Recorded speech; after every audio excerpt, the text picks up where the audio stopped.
La plus grande de nos richesses ne se mesure pas en millions. Nous vous faisons découvrir des ovnis pour vous permettre d'en devenir un, vous aussi. Sportifs, entrepreneurs, artistes, ils nous partagent chaque semaine leurs récits de véritables trésors d'informations.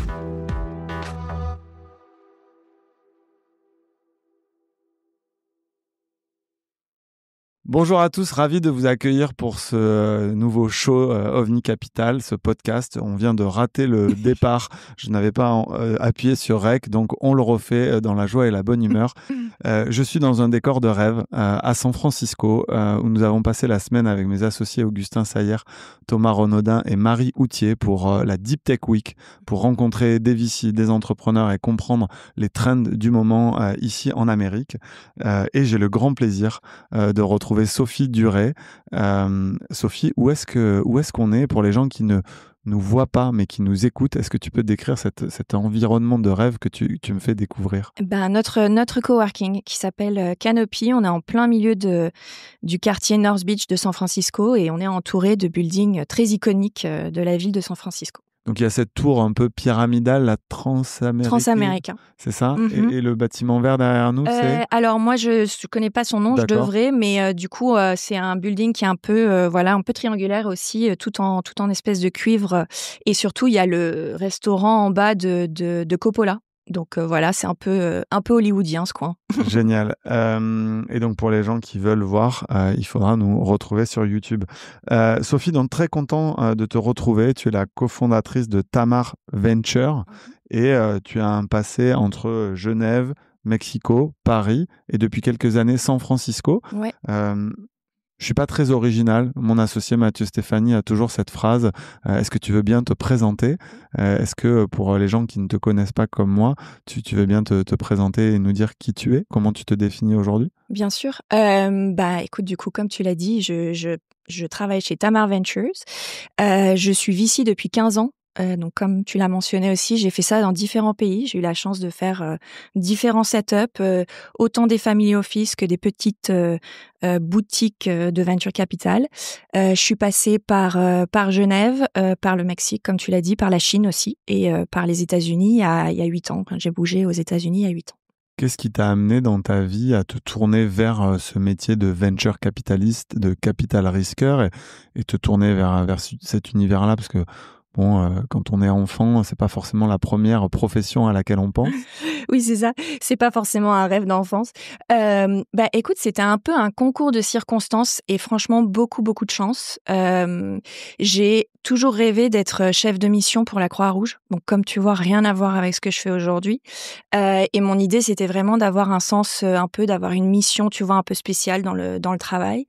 Il se trouve que j'avais un stage à faire lors de ma dernière année d'études. T'as fait quoi comme étude du coup? J'étais à Sciences Po à Paris. D'accord, oui, c'est ça. Et ils nous demandent de faire un stage et j'étais censée partir avec l'ONU en fait sur le terrain en Sierra Leone.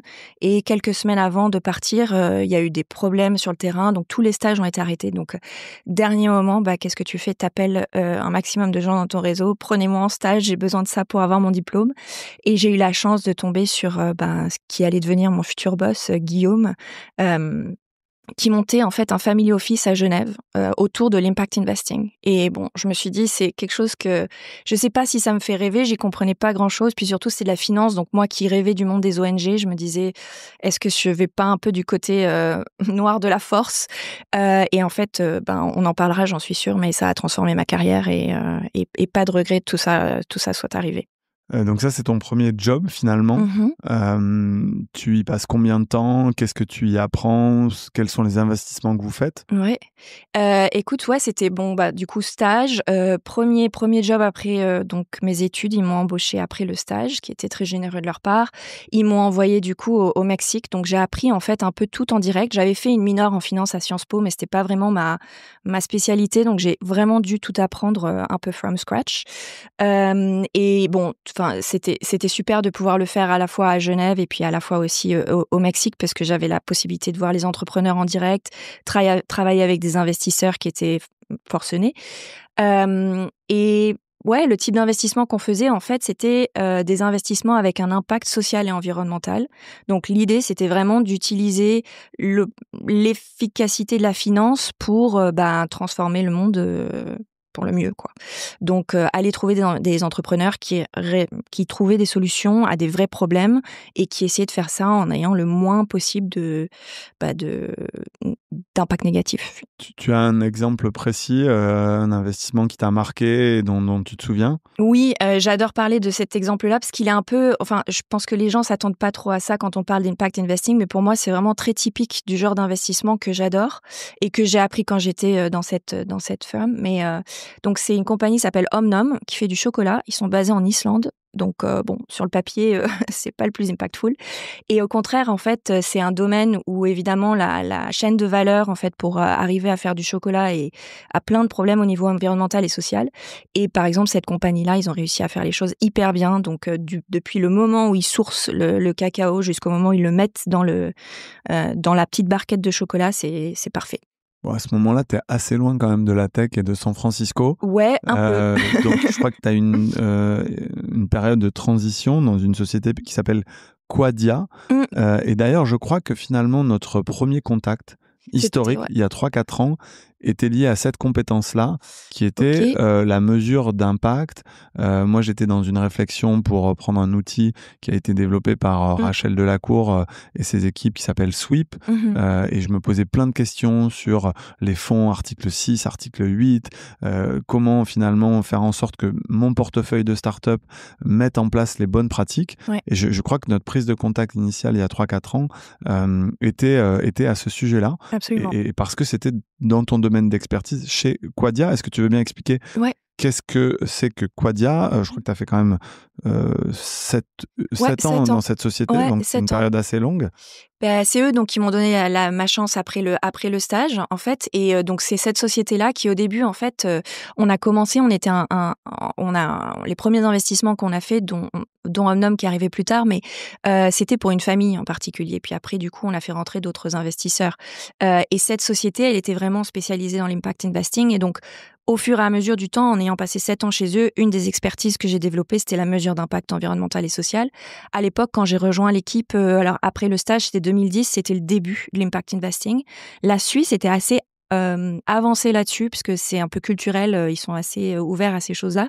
Mais du coup, j'ai eu la chance d'apprendre en fait avec plein de gens qui s'occupaient de ces questions d'impact environnemental et social, et c'était encore très nouveau dans le domaine du VC de s'intéresser à comment tu peux utiliser ces données-là en fait pour évaluer la performance d'une entreprise.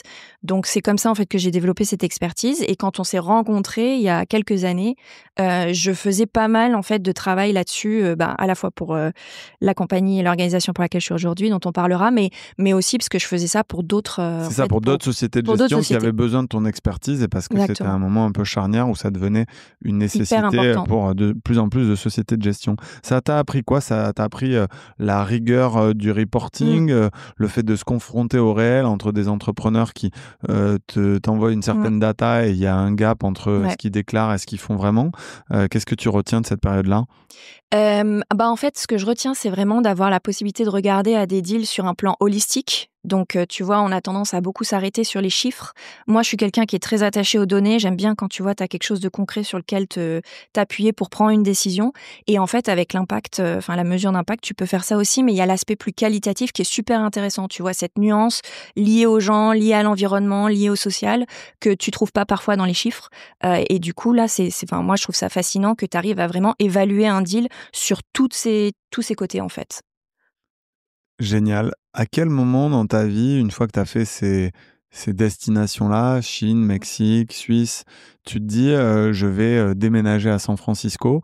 Est-ce que c'est lié à une rencontre avec cette famille que j'ai appris à connaître? On a fait un événement ensemble mercredi avec une quinzaine de personnes, avec des fonds, des entrepreneurs, des cadres dirigeants, des big tech américaines, Facebook, etc. À quel moment, toi, tu as eu ce déclic? Ouais, c'était un déclic personnel en fait. Je rêvais des États-Unis depuis longtemps. J'ai toujours beaucoup voyagé aux États-Unis. Et évidemment, dans le domaine du VC, à un moment ou à un autre, je me disais que j'allais passer par San Francisco. C'était un peu le passage obligé dans ma tête. Puis ça s'est fait parce que je suis une de ces personnes qui a mis son nom dans la loterie pour la green card. Et du coup, je l'ai eu la première année où j'ai mis mon nom. Donc, c'était un signe pour moi. Je me suis dit, écoute, il y a des gens qui galèrent pour l'avoir. Tu as eu la chance de l'avoir très rapidement. Tu la gâches pas? Tu la gâches pas, t'y vas. Et du coup, j'ai lâché. Enfin bon, voilà. En tout, tout était très positif. Mais j'ai lâché ma vie à Genève et je suis partie avec mon sac à dos à San Francisco. Donc, j'avais pas de job, mais j'avais une idée de quelque chose que je voulais monter et je me disais, bah, quel meilleur endroit de le faire à San Francisco. Donc à ce moment-là, on est en 2017. C'est vrai que on est en pleine un peu accélération Ouais. de cet écosystème avec des levées de fonds de plus en plus grosses. L'Europe qui suit un peu cette dynamique US qui va se renforcer jusque à la pandémie du Covid où là les valeurs technologiques vont encore exploser et jusqu'à l'hiver qu'on a connu sur les années 2022, 2023, 2024. Est-ce que tu peux me raconter qu'est-ce qui se passe dans la tête de quelqu'un comme toi qui arrive en 2017 à San Francisco et qui vit ces 6-7 dernières années-là dans cet écosystème qui a énormément évolué? Franchement, c'était assez incroyable en termes de... Enfin, parle de faire un MBA dans la tech et dans le VC en étant là quelques années. Ouais, c'est en fait, tu vis les cycles économiques et financiers en direct, mais surtout en hyper rapide. Donc, à l'américaine. C'est-à-dire que tout se passe, tu vois, en l'espace de 6-7 ans. Je suis passée par les hauts et les bas dans mon métier avec tout le monde autour et le marché aussi. Et tu le vois vraiment en direct. Quand je suis arrivée, c'était les années un peu fast. Donc, c'était super intéressant. Dans la tech, il y avait plein de choses qui se passaient. Les gens étaient super excités. C'était le moment de la crypto aussi, des blockchains et tout. Donc, il y avait tous ces sujets-là qui étaient absolument nouveaux pour moi. En plus, venant de Suisse, t'imagines, c'était deux mindsets complètement différents. Mais du coup, c'était vraiment le grand bain d'un coup. Et puis après, bah oui, comme tu disais, il y a eu la pandémie. Donc, 2 années où les gens se sont super excités pour compenser. Et après, derrière, et tout d'un coup, on arrête tout et on ferme tout. Et ouais, franchement, c'était fascinant. En fait, ça m'a appris que ça bouge très vite aux États-Unis, que c'est beaucoup plus une approche court terme que chez nous en Europe. C'est un peu contradictoire avec le VC, le VC où on se projette sur des périodes de 5, 10, 15 ans. Ouais.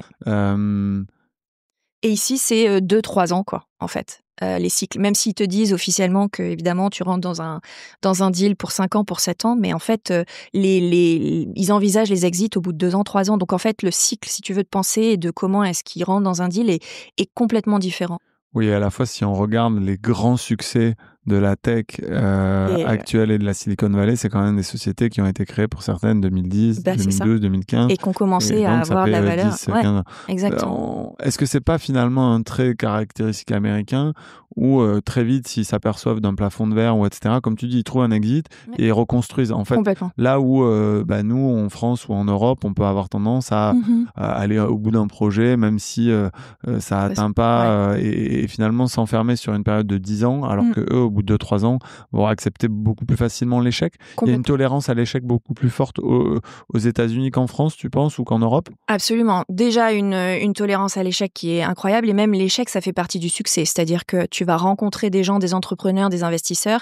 Ils vont même être contents de te raconter les choses qu'ils n'ont pas réussi pour arriver là où ils en sont aujourd'hui. Ce qui est une approche complètement différente en France, et la Suisse évidemment, mais notre culture européenne où en fait un échec c'est tabou. C'est un peu la Scarlet Letter, tu sais, t'as pas envie de dire que t'as eu un échec parce que on va te dire pourquoi tu continues à t'obstiner à vouloir monter une boîte alors que t'as déjà raté une fois. Ici, on va mettre en avant un entrepreneur qui a déjà monté des boîtes, même si elles ont raté, un investisseur qui est passé à côté de Facebook, mais qui a réussi à mettre dans Uber, tu vois. Donc, c'est assez intéressant. Et oui, du coup, en fait, la période de temps, si tu veux, d'intérêt est beaucoup plus courte. Donc, pendant 2 ans, ça marche bien, c'est très bien. Au bout de 3 ans, ça va pas assez vite, on passe à autre chose, quoi. Incroyable. Du coup, tu es devenu VC.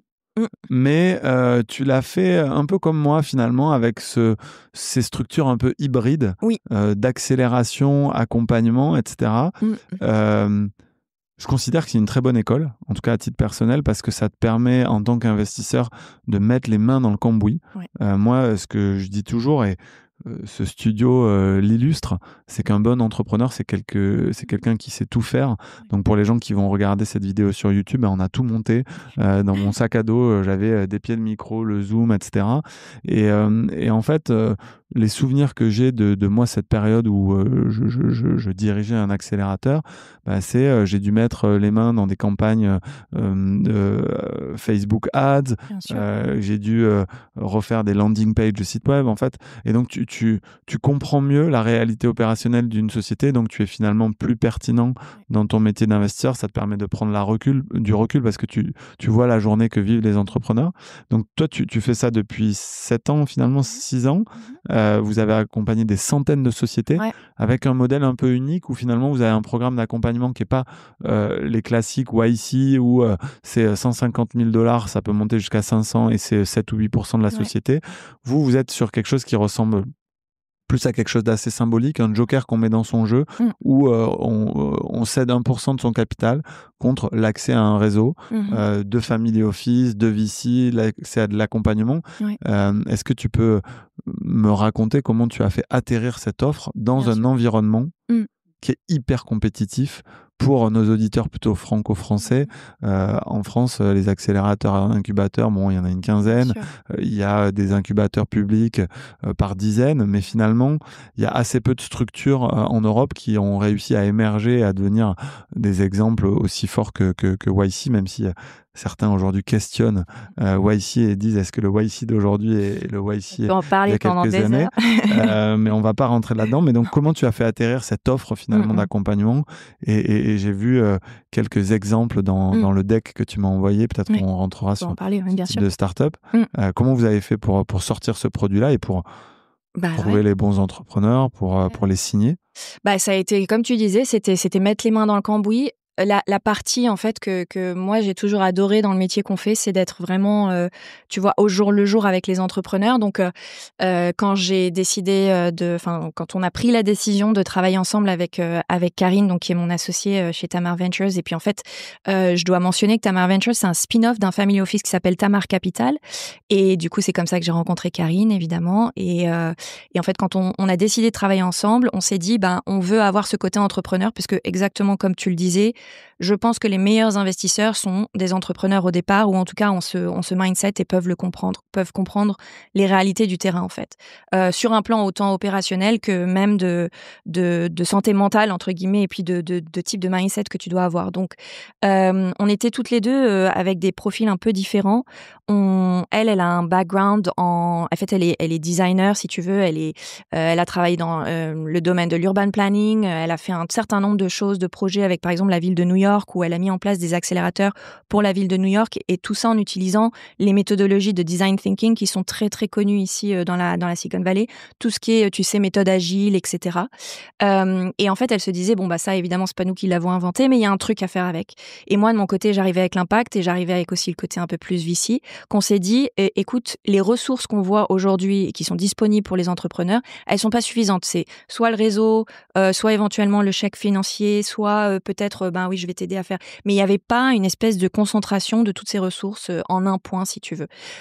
Et on adorait le concept du venture studio, mais on se disait on veut pas prendre 50% d'équité sur tu vois la boîte et en gros les tenir par la main pendant 6 mois. J'en veux justement que ça aille plus vite. Donc on en est venu à penser à ce programme en fait qu'on appelait Venture Studio as a Service. Donc on a fait un peu le côté gimmicky de tu vois le marketing à l'américaine, mais où en fait c'était des boîtes qui venaient vers nous, qui disaient voilà j'ai envie de passer du temps avec vous, pouvoir développer en fait mon projet, arriver à du product market fit, de l'investor market fit, et ensuite pouvoir me débrouiller tout seul. Donc on a fait ça ces 5 dernières années sous la marque Le Studio. Et donc si on cite quelques sociétés que vous avez accompagnées, j'ai vu dans le deck Cosmic Robotics, nous on a pas mal de souscripteurs qui viennent de l'industrie du solaire, des panneaux solaires, du photovoltaïque, des éoliennes, des choses comme ça. Certains qui d'ailleurs après avoir fait fortune dans ces industries-là sont venus aux États-Unis se confronter à ces industries de la tech, écrire une nouvelle page de leur vie, un nouveau chapitre. Je pense à certains qui ont déménagé à New York notamment. Qu'est-ce que ça fait, Cosmic Robotics? Qu'est-ce qui t'a donné avec Karine envie d'investir dans cette société, où ils en sont aujourd'hui? Est-ce que tu peux dire aux gens qui nous écoutent pour illustrer finalement nos propos? Ouais, bien sûr. Alors, side note, mais Cosmic, on n'a pas investi. Par contre, on a travaillé avec eux, donc c'était sous l'ombrelle du studio, qui était encore le Venture Studio as a Service. C'est une boîte, donc c'est en fait au départ c'est des fondateurs qu'on a rencontrés par des amis et qui sont super. C'est deux mecs hyper techniques qui viennent on va dire de l'industrie. Enfin, c'est un peu des nerds en fait. Je devrais pas les présenter comme ça, même si c'est pas non, mais c'est positif. Ouais, voilà. Et en fait, ils viennent vraiment de la robotique tous les deux et ils ont des rêves de ouf en fait. Ils sont super ambitieux, très à l'américaine. Et voilà, ils ont lancé Cosmic Robotics, qui est en fait un petit robot qui installe les panneaux solaires dans les énormes projets solaires qu'il y a aux États-Unis et potentiellement dans le futur dans le monde. Et ils ont fait ça en quelques mois en fait. On les a rencontrés, ils étaient juste en mode idée. On a commencé à travailler avec eux vraiment sur le pitch et puis travailler un peu leur product market fit, savoir avec qui ils allaient vraiment vendre leurs produits, comment voilà ça allait ressembler. Puis une chose qu'on a fait beaucoup avec eux, c'était tout ce qui était messaging. Donc comment s'adresser non seulement aux investisseurs mais aussi à leurs clients, parce que encore une fois c'est des techniciens, donc parfois ils ont besoin d'un peu d'aide sur le storytelling. Et en quelques mois de travail avec eux, c'est eux qui ont fait tout le travail, hein, mais ils avaient déjà le prototype qui était fait, ils avaient les premiers pilotes, après encore 2 mois il y avait un premier MVP. Enfin, ils sont allés encore une fois super vite et aujourd'hui ils sont C'est une des réflexions qu'on se faisait avec mes associés sur les événements de la Deep Tech Week auxquels on a assisté. On a vu des pitchs de start-up avec des présentations assez incroyables où tu as des vidéos très émotionnelles, etc. et en fait, on s'est dit, et je suis allé féliciter vraiment certains fondateurs en leur disant, quand je vous vois et que je vois les sociétés de mon portefeuille à Paris, en Europe, etc., je me dis que vraiment le standard, ça doit être celui-là. Ouais. Et il faut qu'on investisse plus dans du média training, des éléments de langage, ce genre de choses-là. Si on cite une autre start-up, est-ce que tu préfères Glacier Grid ou Odyss Aviation au choix?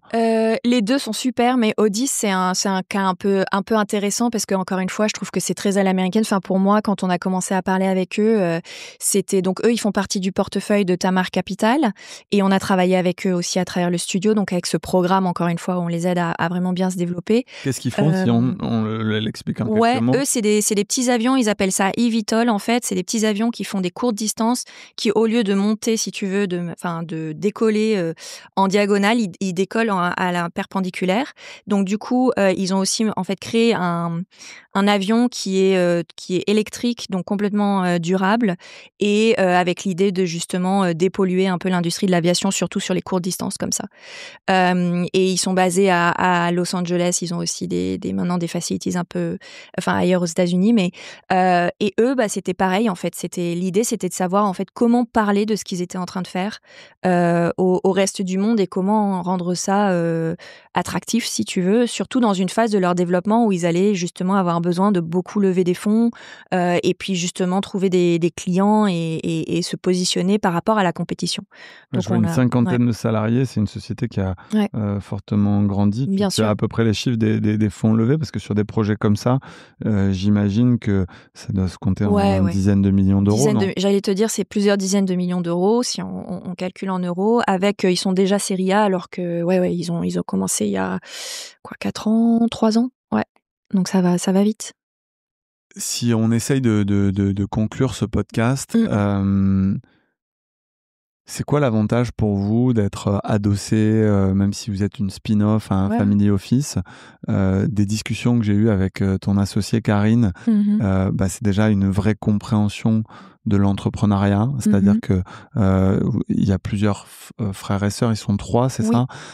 Et en fait, chacun a des domaines d'expertise, le private equity, l'immobilier, et Karine avec toi plutôt le venture et les startups.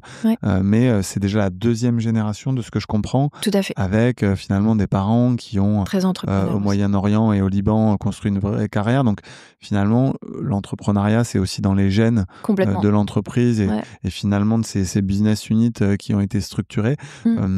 Quel avantage ça a pour toi finalement? Moi, l'avantage, c'est que quand je les ai rejoints, c'était parce qu'ils avaient justement cette fibre entrepreneuriale, que on travaille comme une entreprise, en fait, enfin comme une start-up, si tu veux, presque dans la façon dont on approche les choses. Et puis après, moi, ce que j'aime bien dans les petites structures, qui a été un peu toute ma carrière, c'est non seulement les structures familiales comme ça, mais c'est que vraiment tu as de la place pour prendre des initiatives, en fait. Donc ça, c'est un des aspects aussi. Tu penses qu'il y a plus de prise de risque sur des family office que dans des sociétés de gestion classiques? Ouais, c'est ton ressenti?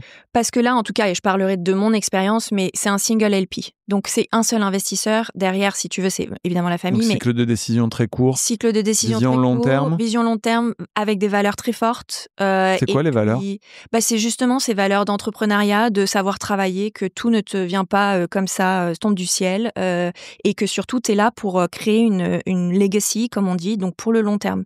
Donc, ce que tu construis aujourd'hui, c'est pour demain, en fait. Et ça, je trouve ça super important. Et pour moi, c'est le cœur du VC. Donc, je me suis vraiment retrouvée dans ces valeurs-là avec l'équipe. Et puis, j'allais dire sur l'aspect family office de manière générale, on est très collaboratif. Le monde des family office, c'est un peu obscur. On ne sait pas toujours comment les trouver.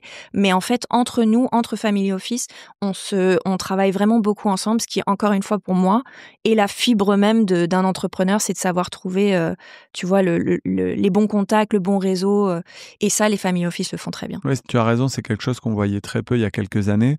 Quand je vois sur certains deals aujourd'hui des term sheets communes de 4, 5, 6 family office français, je trouve ça génial parce que tout le monde gagne du temps. En fait, les family office gagnent du temps, les entrepreneurs qui lèvent des fonds gagnent du temps. Et comme tu l'as mentionné, je pense qu'on a un enjeu en Europe de réduire les cycles, d'aller un peu plus vite. Quelle est votre, peut-être dernière question, une ou deux dernières questions, quel est votre critère un peu secret dans votre grille d'analyse pour vous dire avec Karine, allez, là on y va, là on a investi, et comment vous screenez les projets, qu'est-ce que vous avez appris ces dernières années en travaillant ensemble? Ça va paraître un peu washy, mais c'est vraiment les gens, en fait. C'est vraiment les fondateurs. On s'est rendu compte que tu peux avoir le meilleur produit au monde, la meilleure idée au monde. Mais comment tu les juges? Tu leur fais passer un test de personnalité? Tu passes du temps avec eux. Tu passes du temps avec eux. Mais tu as une liste de questions? Ouais, on a une liste de questions, on a des critères de type de fondateurs qu'on aime bien. Alors vas-y, pose-moi les questions. On voit comment ils reçoivent le feedback. Et puis en fait, donc c'est là où le programme qu'on fait, il est assez exceptionnel parce que nous, c'est notre due deal en personne, si tu veux. C'est qu'on passe 3 mois avec la compagnie, jour après jour, à voir comment en fait ils font face à un certain nombre de défis, même pas comment ils font face aux victoires, comment est-ce qu'ils avancent quand tu vois il y a des décisions à prendre, comment ils prennent encore une fois le feedback, le coaching, pas que le nôtre soit, tu vois, exceptionnel. Ils ont généralement plein de gens autour d'eux qui les aident. Tu le vois très vite, le type de gens que tu as en face de toi. Et c'est pas forcément des gens qui ont fait des boîtes avant, mais c'est la façon dont ils approchent tous ces aspects en fait de la vie d'une entreprise. Génial. Qu'est-ce qu'on vous souhaite avec Karine pour les prochaines années? Je crois que vous ne pouvez pas trop publiquement en parler, mais il y a une volonté de votre part quand même assez affichée. Vous en parliez mercredi soir, de faire grandir et de vous appuyer sur ce premier portefeuille de start-up, toute cette expertise pour peut-être passer à l'échelle. Comment on vous contacte? Quels sont vos enjeux? Ouais, bien sûr. Oui, exactement. C'est ça. On veut amplifier un peu comme on dit, notre footprint. Donc, l'idée, c'est de pouvoir continuer à trouver des fondateurs comme ça exceptionnels qu'on peut aller aider et puis dans déployer lesquels plus de capital, un peu comme moi je l'ai fait avec OVNI, c'est-à-dire j'ai créé une première holding puis une deuxième holding et puis là on a agrandi, on est à 60 millions sous gestion aujourd'hui. C'est une de vos ambitions, ouais. C'est une de nos ambitions, ça c'est sûr. Et puis l'idée, c'est vraiment de montrer que le VC peut être vraiment du VC, c'est-à-dire trouver, tu vois, supporter, soutenir ces compagnies qui vont vraiment faire le marché de demain, en fait. Donc, on est excités. Génial. Écoute, merci beaucoup. Merci. Un moment un peu hors du temps où je retrouve ces bâtiments iconiques que j'observe derrière toi. Merci de m'avoir donné des conseils précieux il y a quelques années et de ton temps.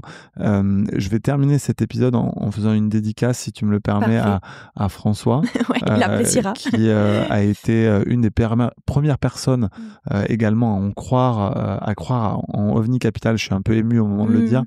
Parce que, en fait, pour décrire aux gens qui vont aller jusqu'au bout de l'épisode, et on sait qu'il y a beaucoup de gens qui ne vont pas au bout des épisodes, il y a un moment où quand tu crées ta société de gestion, tu as un premier cercle qui se mouille, qui te met en relation avec des LP et en fait qui prennent du risque.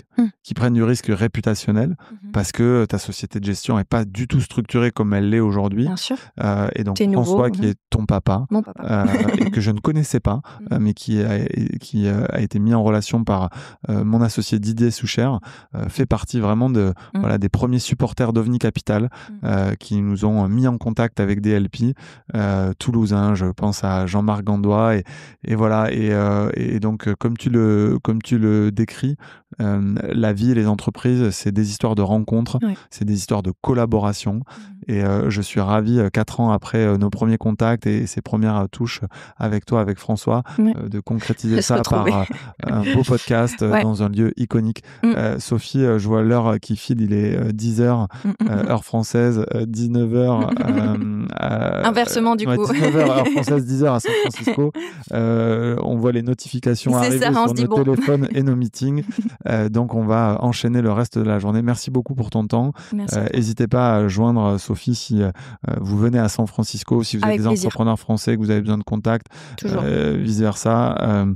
Et à partager ce contenu autour de vous si ça vous a plu sur les réseaux sociaux. Merci encore de votre fidélité. C'est toujours un vrai plaisir d'enregistrer ces contenus. Merci Sophie, à bientôt. Merci, à bientôt.